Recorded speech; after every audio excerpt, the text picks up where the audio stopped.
అయితే వాళ్ళని పరామర్శించడానికి సంబంధించి వచ్చారు. ఒక తెనాలి స్థానికుడిగా ఎలా చూస్తారు ఈ అంశాన్ని? అంటే ముందర ఏంటంటే హాస్యాస్పదంగా ఉంది. కారణం ఏంటంటే గత 2019లో ఎవరైతే ప్రజలు ఓట్లేసి వైఎస్ఆర్సీ ప్రభుత్వానికి పట్టం కట్టి జగన్మోహన్ రెడ్డిని ముఖ్యమంత్రి చేశారో వారందరూ కూడా ఈరోజు చాలా నవ్వుకుంటున్నారు.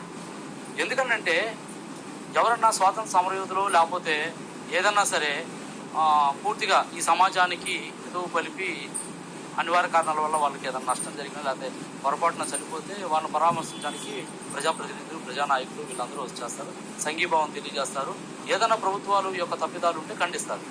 ఇక్కడ ఏంటంటే గిన్నిస్ బుక్ రికార్డుకి తిరగరాసినట్లు ఈరోజు ఎవరైతే గంజాయి సేవించేవాళ్ళు, పూర్తి స్థాయిలో గత 5 సంవత్సరాల్లో గంజాయి అమ్మే వ్యక్తులు, ప్రజల్ని ఇబ్బంది పెట్టే వ్యక్తులు, రకరకాల గొడవలు పడుతూ చట్టపరంగా అనేక కేసులు ఉన్న ఒక క్రిమినల్ యాటిట్యూడ్ ఉన్న వ్యక్తులను పరామర్శించడానికి రావడం ఏందనేది నాకు చాలా ఆశ్చర్యంగా ఉంది.